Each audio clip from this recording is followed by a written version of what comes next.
So, I'm back with a fight scene analysis. Like always, my patrons voted for which fight I'm tackling today, and they've picked a great big one this time, the attack on the Belladonna Mansion. I have said multiple times over the years that I think the final episode of this action piece is the best episode of Volume 5. Not necessarily because of the fight itself, but more specifically, Ilya's character evolution that results from it. However, I have also been very vocal about how a lot of the build-up leading to this moment is not amazing. It is still Volume 5, the worst volume of the series after all. So, my goal today is not only to go through the fight frame by frame, breaking down the combat and finding fun little details to talk about, but also I want to tackle some of the less impressive blunders from the attack and spitball some ideas on how I think they could have fixed some of their problems. We have a lot to cover, so let's not waste any more time. You know the drill. Ilya ambushes Blake, she says she's off to assassinate her parents, and Blake and Son give chase. Come on, Mom, pick up. I wonder what's the standard dust type used in artillery here, cause like all the bullets are made with dust in universe, so I wonder what dust they use most commonly. I would guess wind, because there doesn't seem to usually be a more unique element to go along with most bullets. Like, if they were fire bullets, I'd think the stuff behind Kali would be catching on fire, you know? We jump over to Gira, where there's apparently 2 guards and 2 other White Fang grunts in combat around Gira. There's even an extra White Fang guy running off in that direction for some reason. Maybe towards Kali to give backup to the other guy that got shot before. Anyways, this one dude jumps in with a very impressive 12 o'clock high kick. Unfortunately, Gira stops his boot with honestly very little effort. How embarrassing for you, homie. Look, check this out. Based on how tall we know Gira is, and the angle of the floor here, and the landing position of that White Fang grunt, I think his body is totally just floating like a foot off the ground. Animation cheats things like this a ton. Like, have you seen that angle of Mirabelle holding the prophecy shards from a different angle? If it's not on camera, cheat it. It'll make animating easier. In real time, you'd likely never even notice this detail here, but since I'm going through frame by frame, it's a bit easier to spot things like that. Man, I love finding these things, they're so fun. For some reason, we transition over to these background characters trading a few blows. Their attacks don't include any impact flares like those glowing white bursts, so it looks like none of their attacks even land. Go find my wife! Why was that so slow? Who were you even looking at before? Who are you talking to now? We never see the guard he's talking to here. Volume 5 is just full of very confusing directing decisions like this, and I honestly don't know why. This background guard, the one with this very impressive tail, totally should have seen this incoming White Fang attack. He had already knocked out the rabbit girl he was fighting with before. He's clearly not engaging in combat now. Just one of several examples we'll see that prove the Belladonna guards are all completely incompetent at their jobs. This man really thought he could just punch Gira and that'd be enough? Alright, the White Fang has their own fair share of incompetence too. We can literally watch this guard stand around doing nothing before he suddenly turns around to get shot. Okay, so it's silly he takes off the armor here, we all know that, but I will say, I think it's even sillier his casual robes had a gigantic armored shoulder pad to begin with. Based on his fighting style and what we see from Adam's flashback, when Gira was actively fighting in the White Fang, I think he'd generally choose an unarmored fighting style no matter what, which is fine, most characters do that in RWBY, but that makes the giant, ugly, gaudy metal thing glued to his shoulder in casual moments even goofier. It doesn't even look cool. They remove it for special emotional scenes anyway. It never should have been a part of his design. Also, in the time it takes for him to growl, the Albane brothers could have just blasted him with their dust and called it a day. End of that episode. Sit through Cinder and Raven making terrible plans together. Back to the mansion. You know, I would say the loud, obvious gunfire kinda defeats the purpose of a discreet assassination mission, but let's be honest, with how gigantic the Belladonna Mansion is and the whole 5 acres of front lawn that surrounds the mansion, there's no one anywhere close enough to the place to hear the gunshots anyway. Yeah, Menagerie's running out of room, but we can't give up our enormous plot of land for the family of 2 people. That'd be silly. So, despite the fact we last left Gira off facing the Albane brothers, this episode starts out with him fighting some rando nobody who, again, doesn't have a weapon. This was a really poorly planned attack, wasn't it? This rabbit girl, who was apparently hiding in a corner for some reason, comes in with a spear. From this angle, I can't see the body of the White Fang guy Gira just knocked out, and honestly, all of the White Fang and bodyguards' bodies just vanish throughout the whole attack. It's like once they knock out, they just get sucked into the ground itself. Also, I swear to God, every single wall in this room looks the same. I thought this was the foyer, like with the front door behind them, but now I don't think so. Gira's nails are pretty. I wish more characters had painted nails. Like, I know they're not painted here, but I just like it when nails have fun colors. This rabbit girl's thumb is tucked in the middle of her other 4 fingers. That's just a bad grip, honey. You're gonna hurt your fingers doing that. Also, fun thing, going frame by frame, we can see one of her hands gets disaligned with her spear for a second. Cool.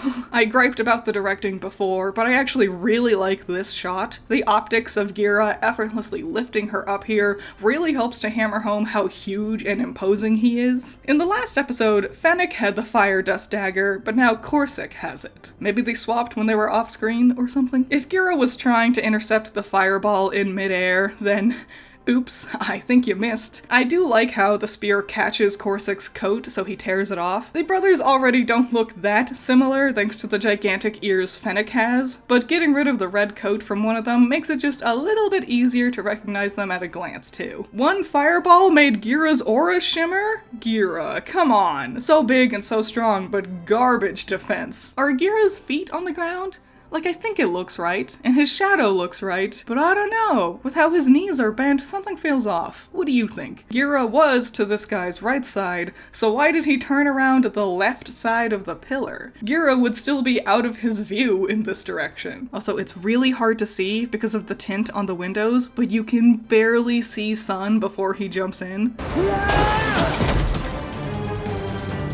This is just so slow. Quite frankly, a ton of moments between actions feel painfully too slow. It wasn't just this episode. This plagued the whole volume, especially during the menagerie moments for some reason. Like, once we finally get an overhead look at the room, we can see it's actually pretty tiny. Sun glancing around should have been much snappier. It would keep the momentum up from his big entrance better that way. I'll be honest, the physics on Corsic's coat being taken off is pretty dang good. Ruby doesn't usually impress me with its fabric stuff, like when Blake loses her coat against Adam, but it looks pretty dang good here, wow! I think a huge detriment to the coolness of this fight is the fact Fennec and Corsic's daggers are really, really lame. The blast of elemental stuff just looks goofy and blobby. They use them mostly like wands, and their charge up is slow and unimpressive looking. They're really small, so when they do use them to stab, it doesn't seem like it would do much damage anyway. Ah, nice to see Sun has been keeping up with his Michael Jackson lean while vacationing in Menagerie. So we all admit this looks bad, right? The lazy spin weapon PNG effect, Sun's hands barely moving to imply he's still holding the staff. This whole move in general, and I'll be real, I don't think a spin move like this would have been able to stop the fire blast. Sun's fingers should still be burning, right? Although I do think this looks better than when we cut to the other angle and Sun is just doing this lazy little shoulder shimmy to imply he's moving his weapon. You know what though, I'll give another compliment. The lighting and shading with the fire effects looks really dang nice here. I wish Ruby used dynamic lighting effects like this way more, because I think it looks so cool every time they do it. Wait, so that's the window Sun crashed into the room from. When did he move 7 feet over to his right? Also, again, no White Fang grunts or bodyguards laying unconscious on the floor anywhere. And on that note, where the heck did Gira go? He's a big dude, and this room's pretty small. Oh boy, it's time for the worst thing in the whole fight.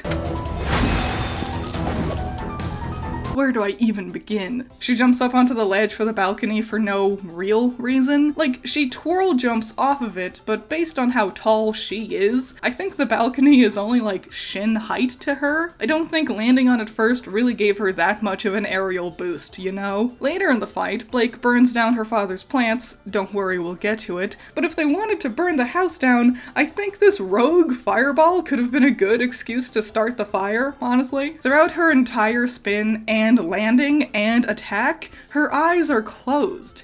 That's not even a critique or anything, I just thought it was a unique choice. The Albane brothers have got to be blind. She lands right next to them, and they're both still turned around facing the other way. They go in to stab her, and she catches them off guard, and she traps them in an ice clone, which I actually think is a really, really cool idea. Unfortunately, they then diminish the coolness entirely by cutting back to the Albane brothers standing around doing absolutely nothing but patiently waiting for their fire dagger to slowly melt the ice. They don't try kicking it, or clawing at it, or anything. It's just really, really goofy. On top of that, Blake, Sun, and Gira, who must have wandered his way back from the bathroom or something, also just stand around chatting away while the brothers are stuck. It's just painfully stupid looking chain of events that takes this legitimately creative moment and ruins it. And I think it could have easily been fixed with two things. One, cut down their dialogue a ton. Blake lands, says, "Where's Mom?" Gira says, "That way, go." Blake runs. He turns to Sun and says, "I said go." And Sun says, "I'm staying here to give you backup.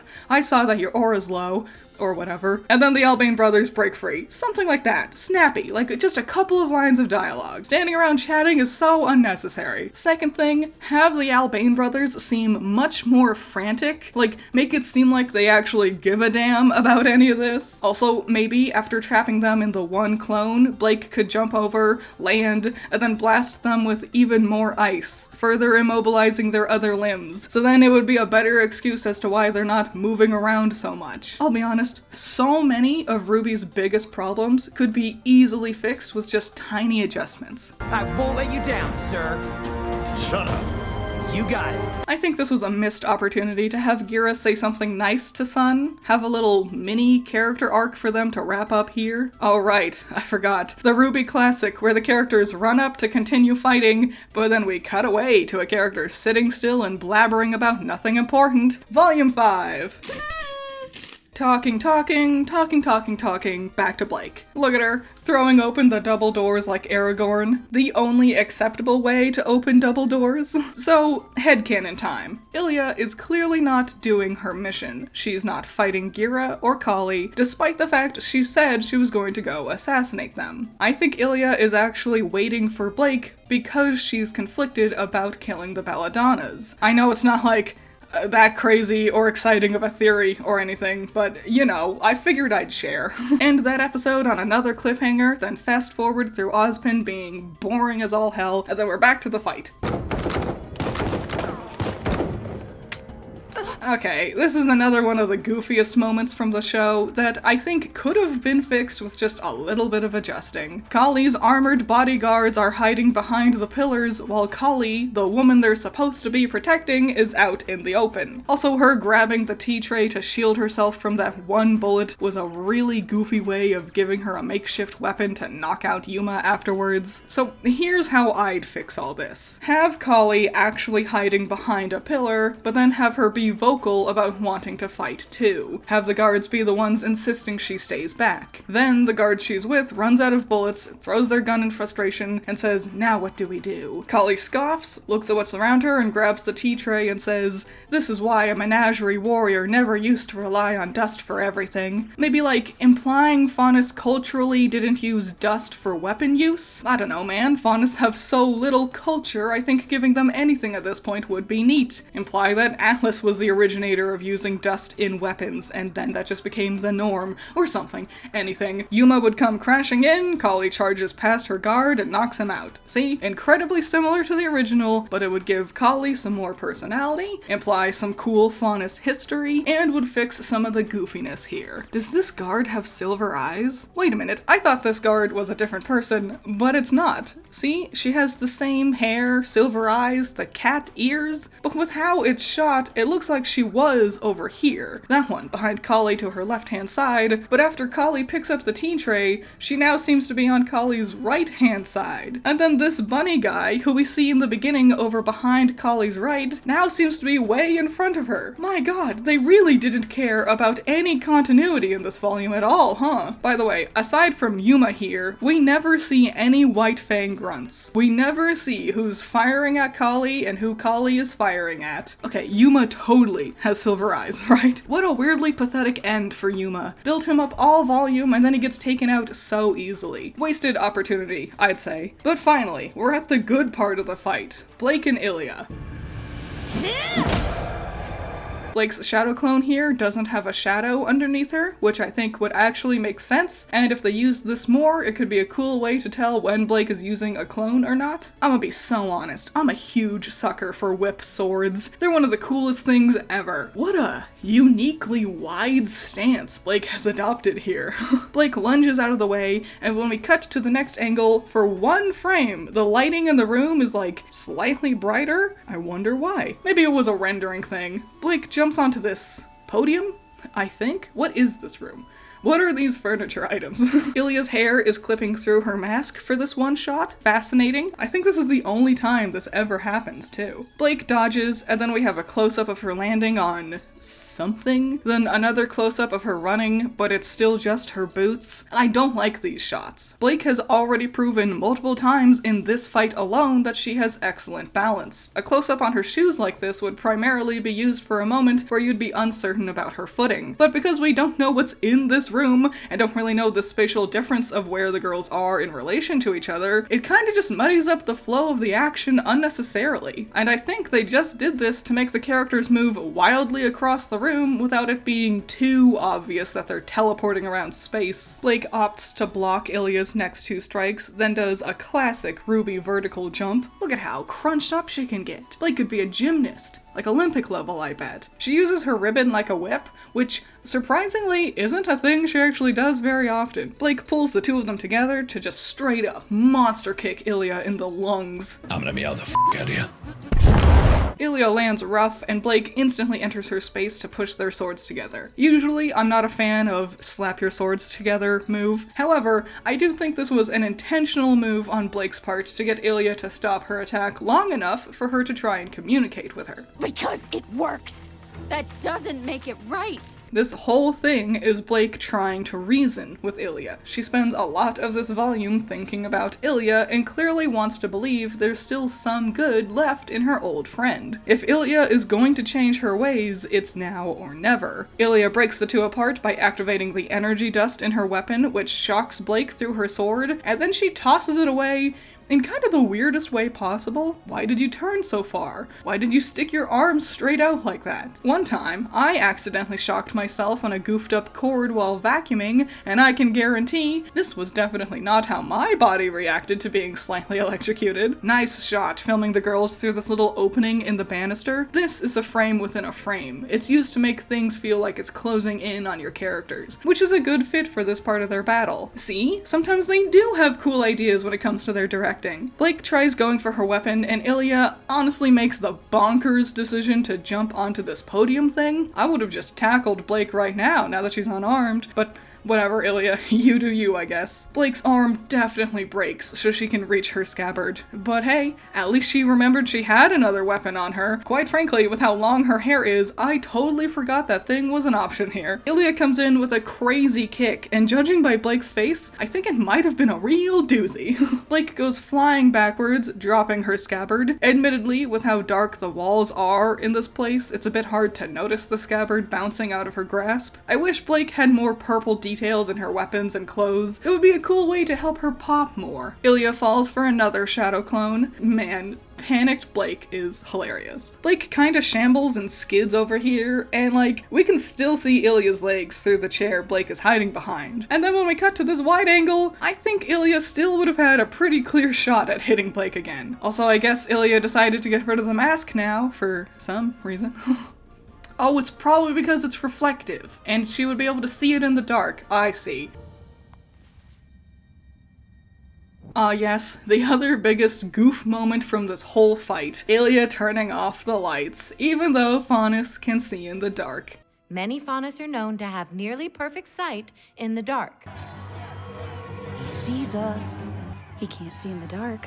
And then Blake decides to burn her own house down, rather than just turning the lights back on. Okay, so again, all of this, I think there's a pretty easy fix. First, have Ilya destroy the light switch. Like she could punch it or whatever, jam her weapon into it and electrocute the whole thing so all the light bulbs explode overhead, just so there's no way lights can be turned back on. Not only would that fix how goofy this is, but it would also look a lot cooler than just Ilya delicately dimming the lights. Second, have Blake say, "You know I can see in the dark," and then have Ilya reply with, "And we both know your dark vision is only half as good as your normal vision." Something to imply that this was a smart tactical move on Ilya's part. Third, set up Gira's plants beforehand? I know this one's a bit different and requires some retroactive forward thinking, but hear me out. Cut out one of the stupid scenes where Blake and Sun mill around asking for signatures, or Gira's pointless speech, and instead replace it with a scene where Blake and Kali have a conversation up there. After all, she barely gets to interact with her mother across the 2 volumes she's in Menagerie. Have Blake say,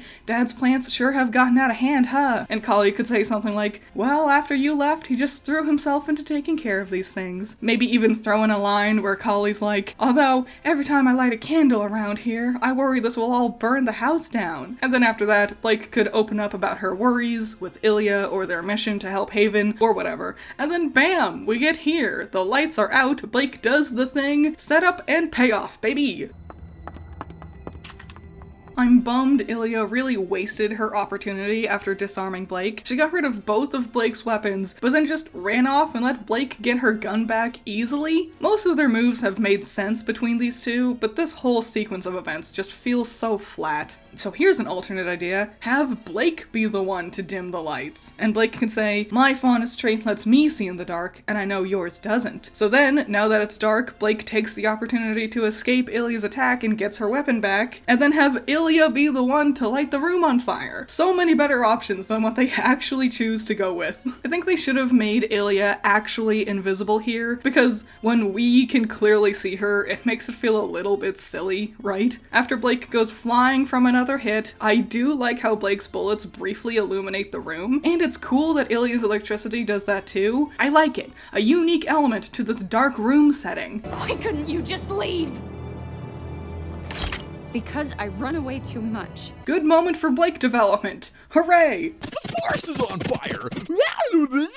See? Do you see this? Ilya's chameleon ability also affects her clothes. We see it here. I knew! She does a crazy vault up over the podium, and then we get some real cool camera work. Ooh, yeah! When you have 3D models, playing around with the camera like this is way more fun. Ilya lands after jumping over Blake and shocks the sword out of her hand again. As it flies backwards, Blake spins and manages to grab onto it with her other hand, completing the spin just in time to slap away Ilya's follow-up strike. Blocks another strike, then reaches out and grabs hold of Ilya's wrist, yanking it around in a way that I'm amazed she didn't break it. Ilya twirls, breaking free from Blake's grasp, and Blake has just enough time to activate a shadow clone to avoid the follow-up hit. Look, you can even see that the shadow of the shadow clone disappears with it from the floor. Cool, nice touch. Blake skids to a stop, blocking one of Ilya's incoming attacks, then blocks the follow-up so she can grab hold of Ilya's wrist. She slams Ilya's weapon to the ground, then tries to slash at her, but misses. Ilya tries to retaliate, but due to Blake's movement from her attempted slash, she's too low and Ilya's attack misses. Blake crunches herself up to an insane degree to do a really impressive backflip handstand. Ilya finally comes twirling in with a huge attack, but once again it just hits a shadow clone while Blake slides out of the way. Blake fires a barrage at Ilya, and Ilya really impressively blocks every bullet. Now, by this point, I had kinda gotten bored with this gimmick of characters blocking bullets. Little did I know it would get really aggressive egregious during the finale, but here it's actually cool. Not only do we get to see the actual effort Ilya has to physically do to get this to work, but it makes Blake's follow-up strategy make so much sense. She knows Ilya will block the bullets, so she uses the opportunity to freeze her weapon with ice dust. Remember way back in the beginning when I mused about what's the standard issue dust type for ammunition? This sort of elemental creativity is what made me think about that, because that is such a cool, creative element of RWBY's world building, and I love it when they actually get to play around with it. Also, shout out to the subtle change in Blake's bullet blast color turning to blue to better establish that this is now ice dust in her bullets. Simple detail, but I appreciate it. Blake grapples Ilya's weapon out of her hands, then comes flying in like a pro WWE wrestler from the top ring. I don't know what else to do. Hooray! Ilya has a breakthrough! Check out this painting of, presumably, a younger Gira and Kali. It's on screen for like 2 frames. Why didn't they show this off more? It's charming as hell. So one of the daggers is supposed to have a white detail on the handle. It's the one with wind dust. Both of them here had the red detail instead. Oops. Blake! I'm not gonna lie, it totally looks like Blake and Ilya are gonna make out from this angle, right? Maybe that's why Gira sounded so caught off guard. Real talk, if Fennec's stab was just like inches to the right, I think he might have succeeded in killing Gira, or at least paralyzing him, right? I can't get over Blake's face here. It's just so funny and I don't know why. Maybe it's the angle. 10 out of 10. Amazing. She is beauty. She is grace. Ilya's fist closes as if she's grabbing something, but she didn't. Blake's clothes don't react or anything. What are you doing there, Ilya? Man, Ilya is really good at kicking Blake. Gira throws Fennec like he's a football, and Corsic, who I guess was just really taking his time to get up off the ground, just scoots around his brother. Like, I don't know, maybe help him? So, punching each other's fists would hurt like crazy. But also, Gira, you have 3-inch puma claws. Why are you punching this man? Tear his flesh with your claws. Why is there so many close-ups on people's feet and shoes during this fight? Which one of you 3 was the one with the foot fetish? Listen, I know Ilya is really conflicted and emotionally she's going through a lot, but having her just stand around lazily looking back and forth really takes me out of the scene. Like, have her stumbling back to her feet, clearly rattled, not only from the fight but also because of her emotional turmoil. Don't just have her stand around like an intern who doesn't know what they should be doing during their new shift. Fennec pulls out a dagger and it unfolds? Is this one of the ones they dropped? If so, why was it folded up? If not, how many daggers do you 2 have? And do you only have wind and fire dust in them? If you had extra daggers, why didn't you pull out the extra daggers when you were stuck in the ice block? So Ilya is standing in front of the fire, staring at Gira and Corsic. Fennec yells at her, she looks off to her left to see him, the fire is to his right, but then when he comes charging in, now the fire is on his left. He seems to have teleported around the room. Gira and Corsic also seem to have pivoted 180 degrees. With the Gira on the right side, there was no fire behind them initially. Now, Gira's still on the right, but the fire is behind them. And look, after Gira pushes away Corsic, Fennec comes in from Ilya's right side, but he was initially on her left. Consistency? Not in my RWBY Volume 5. Fennec misses a super open opportunity, then dodges Gira's counter. Oh, and look! Fennec also shows off his top-tier ballerina on point technique. Cool. Gira and Corsic trade some more punches while Fennec just sorta crouches weirdly back there. He jumps up, overshoots his landing by a mile. Gira catches him in midair without even really looking, then throws him. If Gira was smarter, he would have thrown him into his brother, but what you gonna do? This is the widest leg stance I've ever seen. I wonder if the Albane brothers' poofy pants sorta threw people when it came to posing them. Like, I wonder if people couldn't figure out where their knees are. Look, there's that foot fetish again. Fennec spends all his time charging up his dagger, runs in screaming and everything, and then Gira so effortlessly moves slightly over and dodges the attack. Fennec, man, you're a loser. I'm sorry. You've sucked through this whole fight. Brother! Well, hello, son. Where the heck have you been? Fun fact, there's 2 different versions of this moment. In this one, Blake stays on the ground, like she picks her head up, but she's just over there. In the other one, she gets up and runs out of frame. for some reason. I legitimately have no idea why they changed this. Honestly, I'm not sure which one was the original either. When Sun runs up, she's not in the background anymore. I would think maybe they changed it to her running out of frame so they would fix this continuity error, but I think we've proven by now that Rooster Teeth really didn't care about anything like that, huh? Sun's wrist is completely broken to bend behind him like that. I can't deny it. It's really cool finally seeing Sun use his gunchucks for the second time ever. Yeah, after the amazing fight on the docks, they never played with his gunchucks again until here. Like, I get it. Nunchucks are hard to animate, but also, I don't know, you could have tried.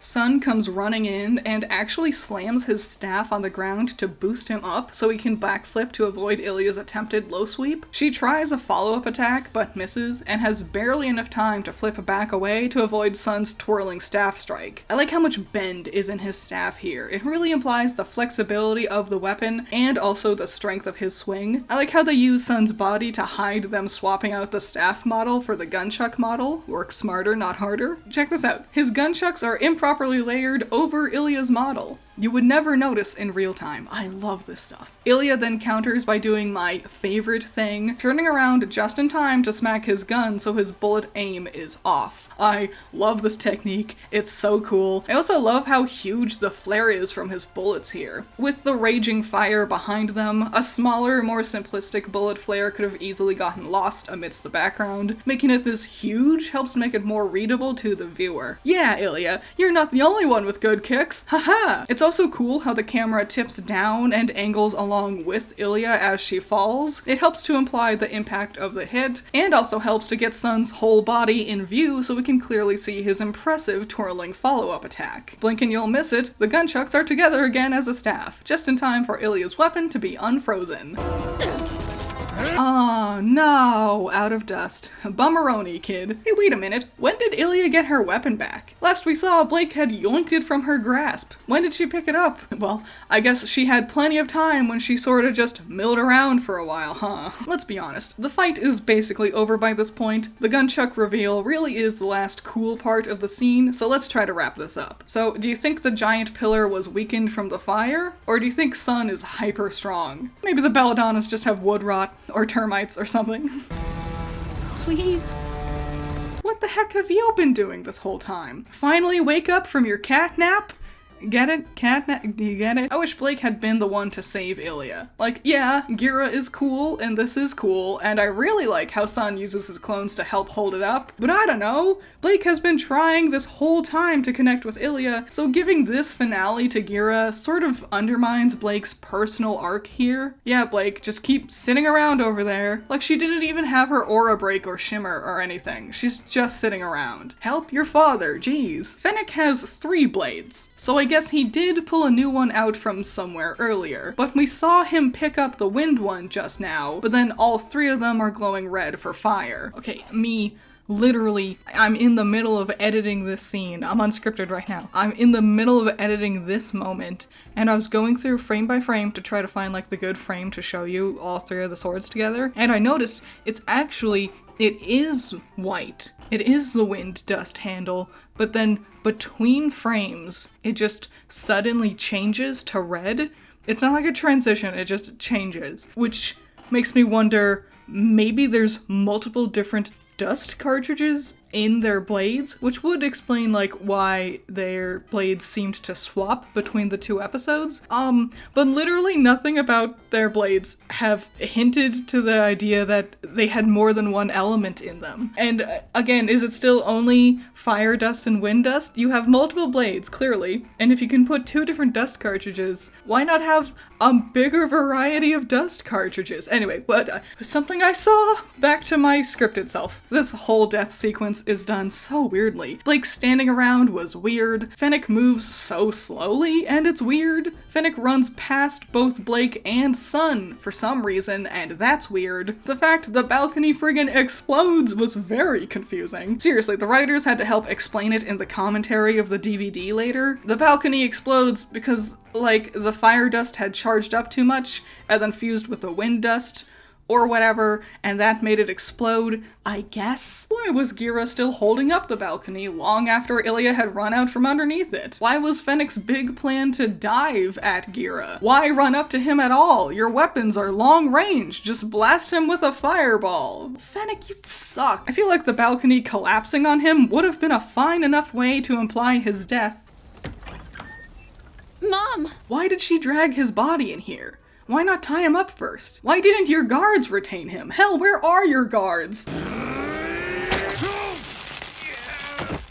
Redemption! Yippee! And so, that's the end of the great big Belladonna Mansion fight analysis. It was a big one, but a fun one. There's so many weird ups and downs with the whole event. Goofy moments, dumb moments, really smart and cool moments, some of my favorite moments. There's a lot going on, and I bet you might have different opinions than me on some of this stuff. Or maybe you noticed something that I missed. Let me know in the comments below. Shout out to my $10 patrons, you're all amazing. Andrew, Valhalla Knight, Chamomile, Classy Critic, Genital War Thunder, Jake, Amber, Hype Man, Scaring Crows, Not All That Evil, Holly, Messiah, Jacob, Ben's Sketchbook, Rain, Trash, Wild Pilot, Josh, Twisty, Bunkin' Duncan, Hoodie Angel, Ranger, Hut Mutt Butt, Sean, Primaroon, Overhypin, Plague, Tyrene, Thanos, Pandemonium, Peter, Agiri, Shahid, Eden, The Eliza,